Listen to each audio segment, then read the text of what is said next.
Hi friends, ఒక మంచి మాట ఏంటో తెలుసా?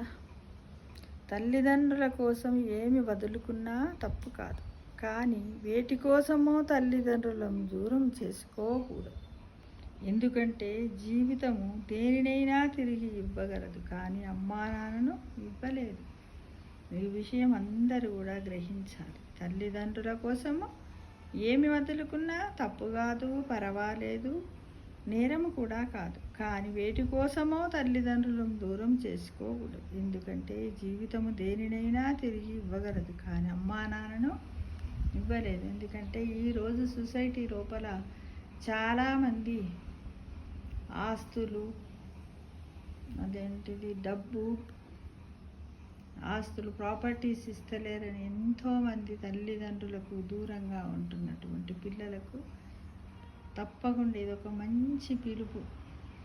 ఏది వదులుకున్నా నువ్వు సంపాదించుకుంటావు, కానీ నీ తల్లిదండ్రుల యొక్క జీవితంలో నీకు మళ్ళీ దొరకదు. ఎందుకంటే వాళ్ళ వయసు అయిపోతుంది, వాళ్ళు వెళ్ళిపోతారు. డబ్బు ఇవ్వాలంటుంది, రేపు పోతుంది. ఇవ్వాలా లేకున్నా రేపు నువ్వు సంపాదించుకోగలవు, కానీ నీ అమ్మా నాన్నలు నువ్వు కావాలన్నప్పుడు వాళ్ళు దొరకరే.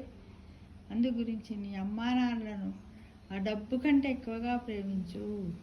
ఆ డబ్బులో ఏమున్నది, నాకు ఏమిచ్చింది మా అమ్మ, మా నాన్న, మా తల్లిదండ్రులు అని ప్రశ్నించే యువకులు చాలామంది ఇప్పుడు నవడేస్ సొసైటీలో ఉన్నారు. ఫ్రెండ్స్, ఒక్కసారి మీరు ఆలోచన చేసుకుని, మేము ఏమీ ఇవ్వలేదా, ఏమి ఇవ్వలేదా, మీకు జన్మనిచ్చాక అంతకంటే గొప్ప ఏమున్నదని అనుకోండి. ఫ్రెండ్స్, ఏదన్నా మీకు మనసు బాధ పెట్టే పనులు తల్లిదండ్రులు చేసినట్టయితే వాళ్ళను క్షమించి వాళ్ళని వదిలేసి వాళ్ళని ప్రేమగా అనురాగంగా చూసుకోవడానికి ట్రై చేయండి. వాళ్ళను బాధ పెట్టొద్దు. ఎందుకంటే వృద్ధాప్యంలో ప్రతి మనుషులు, ఎందుకంటే కొద్దిమంది చిన్నప్పుడు వాళ్ళు వృద్ధాప్యంలో చేత కాకుండా ఉంటారు. ఎలా ఉంటారంటే, ఎవరైనా ఒకరు వస్తే కొన్ని మంచినీళ్ళు ఇస్తే బాగుండు, కింద మంచినీళ్ళ గ్లాస్ ఉంటే కూడా అందుకోలేని పరిస్థితుల్లో ఉంటారు. 4 అడుగులు నడవలేని పరిస్థితుల్లో ఉంటారు. అలాంటి తల్లిదండ్రులకు సేవ చేయాల్సి వస్తుందనా, లేకపోతే ఎందుకో కానీ మధ్యకాలంలో ఆస్తులు, ప్రాపర్టీస్ ఇస్తలేరని చాలామంది పిల్లలు దూరంగా ఉంటూ వాళ్ళ యోగక్షేమాలను తెలుసుకుంటలేరు. దాదాపుగా నాకు తెలిసినంత వరకు చాలామంది ఒక మానసిక వ్యధతో బాధపడుతున్నారు. దీనికి ఎలాంటి మందు లేదు. వాళ్ళ రోజు బాధపడుతూనే ఉంటారు. రోజు వాళ్ళ దగ్గర ఉన్నదేముంది, ఉంటే మీకే ఇస్తారు కదా, ఒకవేళ ఇవ్వకున్నా వాళ్ళు పోయిన అనంతరం మీకే అవుతుంది అని ఒక గొప్ప మనసు చేసుకొని ప్రతి ఒక్కరు కూడా మీ తల్లిదండ్రులను డైలీ పలకరించడానికి ప్రయత్నం చేయండి. ప్రేమగా చూసుకోండి. చిన్నప్పుడు మిమ్మల్ని ఎలా అయితే చెయ్యి పట్టుకొని నడిపించారో అలాంటి తల్లిదండ్రులు ఇప్పుడు మళ్ళీ మీరు చెయ్యి పట్టి నడిపించినప్పుడే మీ తల్లిదండ్రుల యొక్క రుణాన్ని మీరు తీర్చుకున్న వాళ్ళు అవుతారు. రేపు మీకు కూడా అలాంటి దారే వస్తుంది.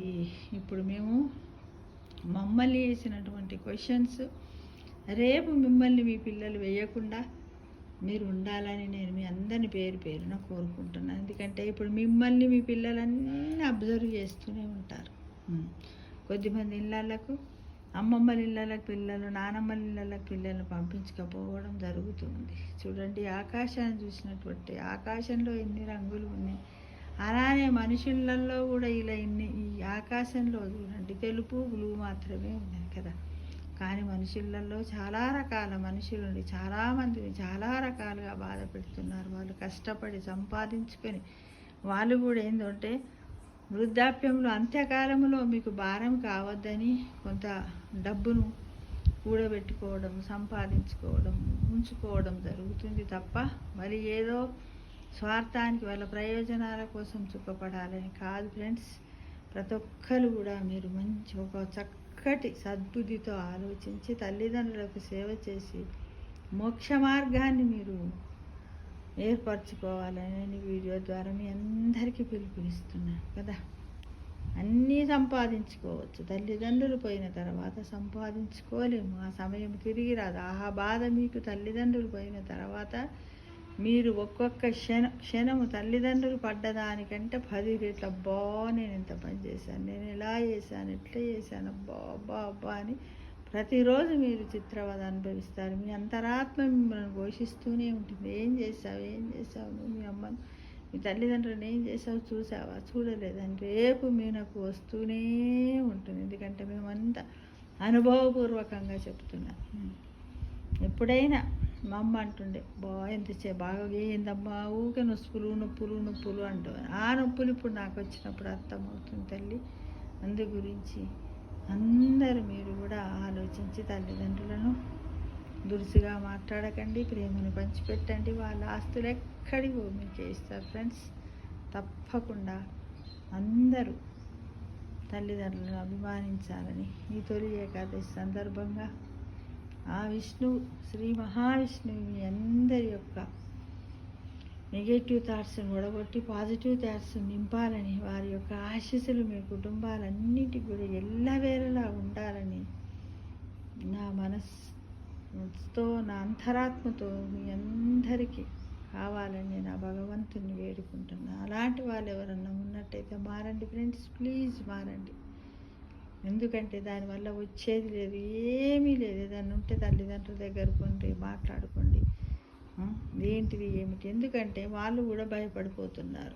వాళ్ళ దగ్గరన్నా డబ్బు ఉంటే పక్క వాళ్ళు, ఎందుకంటే వాళ్ళకి తెలిసిన ఫ్రెండ్స్ ఎవరన్నా మళ్ళీ కొడుకులకు ముందుగా ఇస్తే మంచిగా చూస్తారని అన్ని ఆస్తుపాస్తులు పంచేసిన తర్వాత వాళ్ళని చూడట్లేదు. కాబట్టి రేపు మా పరిస్థితి కూడా వాళ్ళలాగానే అవుతుందని ఒక 10 మందిలో 6గురికి అలా జరిగే వరకు ఈ 4గురు కూడా భయపడి ఉన్న డబ్బు కానీ ఏది కానీ చెప్పక వాళ్ళు దాచిపెట్టుకుంటున్నారు తప్ప మీకు ఇవ్వద్దనో లేకపోతే జలసాలు చేసు. ఎందుకంటే వచ్చి అప్పటి నుంచి జలసా చేసి సంపాదించలే కదా, కష్టపడి ఒక్కొక్క పైసా పోగు వేసిన వాళ్ళు ఎలా ఉంటారు, ఒక్కొక్క పైసను లెక్క పెడుతూ అర్థవంతంగానే ఖర్చు పెడతారు కానీ ఆగమాగంగా మాత్రం పెట్టరని మీరు గమనించండి.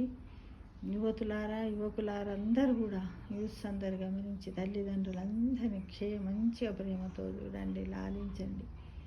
అప్పుడే మీకు మీ పిల్లలకు మీ ఇంకా తరతరాలుగా మంచి జరుగుతుంది. లేకపోతే మీ కర్మఫలం పెరుగుతూనే ఉంటుంది. ఆ కర్మఫలం కోసం మీరు ఎన్నో ఇబ్బందులు పడాల్సి వస్తుంది.